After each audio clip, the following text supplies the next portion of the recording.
What's up, Red Faction? Today, we have a very kind of special thing we're looking into. So, Bungie just dropped their mid-season, season 21 weapon tuning. So, developer insight, blah, blah, blah. Merculus is the one covering this for us today. So, let's get into it. Pulse rifles. Pulse rifles in general, we feel, are in a good place. But the pulse rifles with low aim assist stats, like the high impact subfamily, feel too forgiving of near misses. We've reduced the size of the auto aim comb stat at 0, which will noticeably affect pulse rifles with stat values at the lower end of the scale, with reduced effect as the stat value increases. So at a low aim assist stat, they reduced it to 10. Bows.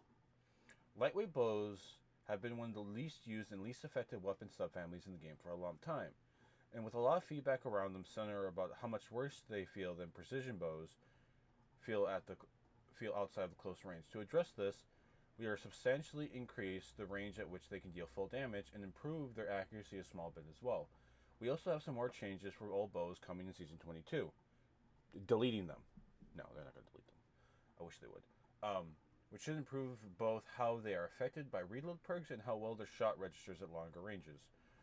So the damage fall off will start at 45 meters, and the fixed damage fall off will end at 45 meters. So there we go. And the accuracy will be increased. Some machine guns. We have a lot of feedback about the new dynamic reticle, which displaying interesting information, was far too cluttered and made it difficult to use the weapon in combat. We made a second pass over the reticle at reducing both the thickness of the lines and their opacity, which minimizes the clutter when ADS while retaining the ability to show you the effect of perks and other actions have on your weapon's accuracy. General, made improvements to the Shire's Wrath dynamic reticle. Shotguns.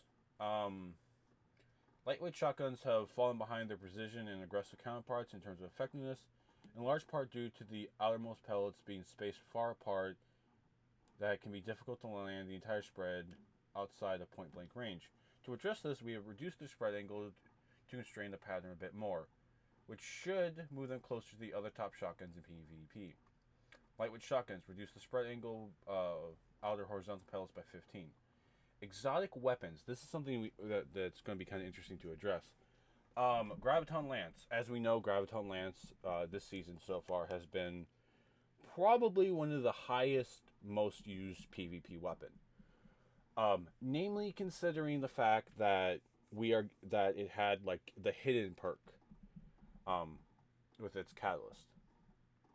So let's get into it.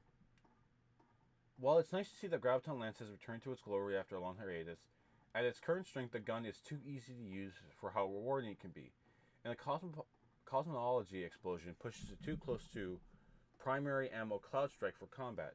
At the same time, it lags far behind Revision Zero's heavy burst mode in PvE, and that doesn't seem fair. So we're giving a substantial buff to its PvE damage while at the same time reducing the damage the cosmology explosion does to Guardians and removing its extra aim assist that was granted by the Catalyst. We'll keep an eye on Grav Lance moving forward to see if it requires any further tuning, or whether this helps settle into a healthy spot in the meta.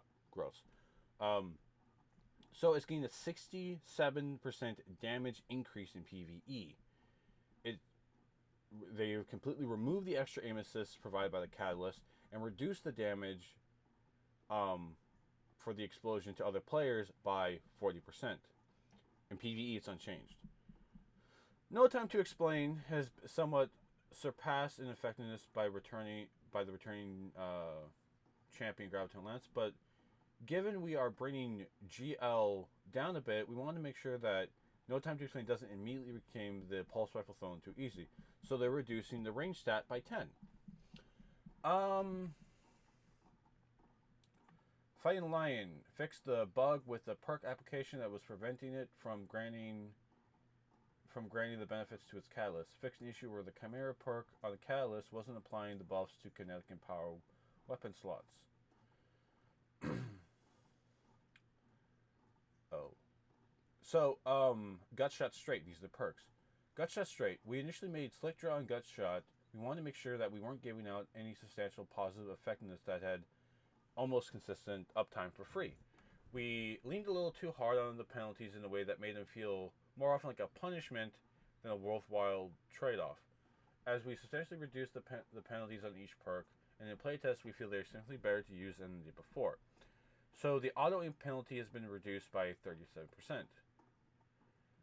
Slick Draw reduced the aim assist penalty, the auto aim penalty by 33%. Target Lock. Target Lock has time in the sun, but the ability to get a large amount of damage in a relatively minimum effort for accurate players has made this an overwhelmingly obvious choice, whatever slot it rolls in for PvP. As such, we have reduced the maximum damage it can grant in PvP while leaving it unchanged in PvE. So the maximum damage it can now do is about 25%. Immortal, fuck you. In the future, for Season 22, we have a substantial shakeup coming to weapons in Sandbox in the form of Zoom. We'll have more details to share closer to the release, but we briefly want to touch on what's going to be happening at the higher level. Reduce the variance between the optimal engagement range of our mid-range weapons, auto rifles, pulse rifles, and hand cannons. Slightly reduce the average amount of engagement crucible by pulling the maximum damage follow-up distance on many weapon types. So... Ooh, this is going to be interesting. So this is the current zoom between 0 and 100. The old zoom plus this, but now the new base modifier. So note all else have the widest variance in variable zooms and current like in between. So yeah, scouts, precision bows, lightweight bows, aggressive hand cannons, pulse rifles. Okay. So it seems to me that rangefinder, if you get it with the new thing, is only going to add a little bit of a zoom. So for sidearms, it's only going to add, this. So does that mean? Wait, does that mean they're? Okay, so okay. I was gonna say, don't get rid of a freaking rangefinder. That should be interesting. Other things to look forward to. Hand cannons will be receiving several buffs to improve their usefulness in PvE, including a base reload speed increase and damage increase against minor and majors. Sword Guard is getting a rework, tuning a handful of exotics, including taking the pass at Le Monarch, and big buffs to Touch of Malice. Changes to weapon perk, including buffs to Bipod, Envious Assassin, and Under Over. Season 23 work is already in full swing on the weapons teams, which means a lot of things are still in flux. We do know for sure that Glaives, and yes, the class exotics too, will be getting a substantial tuning. Gross. And we're excited to share details as we get further along. For now, we can let you know that we're looking at ways to make them feel better without making them feel annoying to play against. And we're experimenting things like reducing the delay between firing so you can melee, improving the projectile speed, and altering how the shield energy is granted. If you're a Glaive aficionado, it would be interesting to see how these changes strike you. And even if you aren't, we'd still like to hear from you. Yeah. Get rid of them. Like, when Glaives kind of first came out, it was kind of like, oh yeah, that's kind of cool. And then you go into PvP and you see a guy with Glaives going, hee, with the shield up. Why? But yeah, no, I'm interested to see how this is going to work.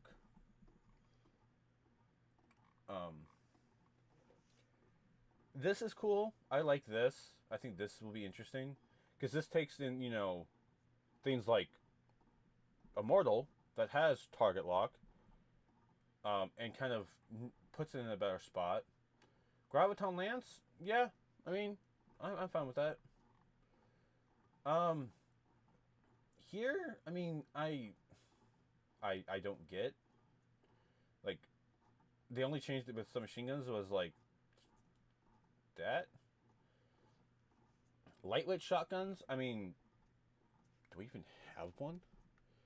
Do we even have a lightweight shotgun? I don't even know if I do. That's how much, like, I don't really tend to use them.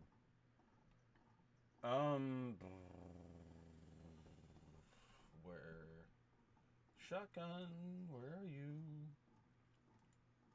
That's a rapid fire. Let's do this. Lightweight.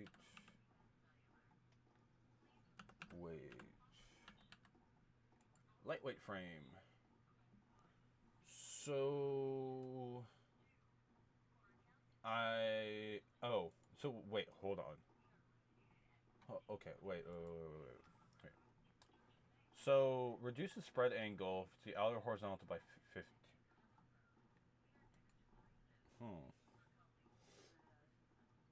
Hmm. I mean,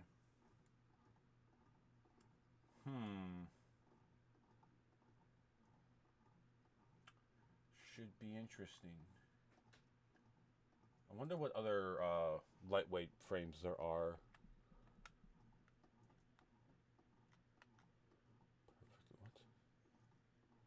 What? Oh. Let's see. Shotguns.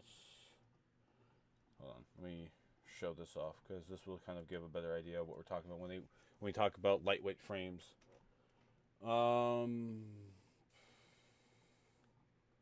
Pinpoint slug.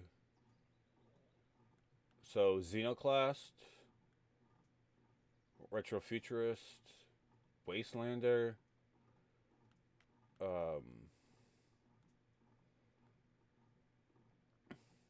Reckless Endangerment.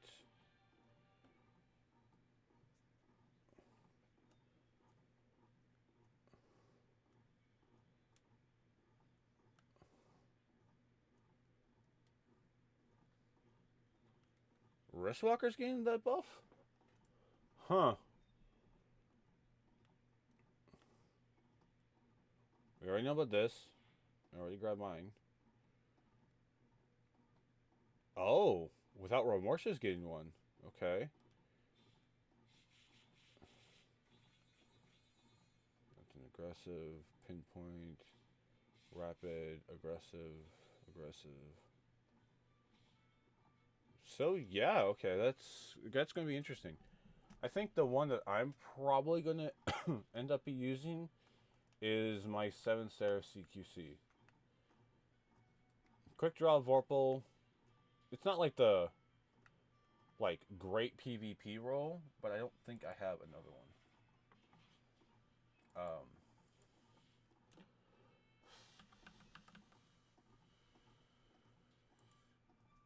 Yeah, I only have one. But yeah, Red Faction, that'll be it for me today. I hope you guys have a great weekend. I hope you enjoy yourselves. This week in Destiny might be coming out soon, so there might be another video. But with that being said, everybody, see you later.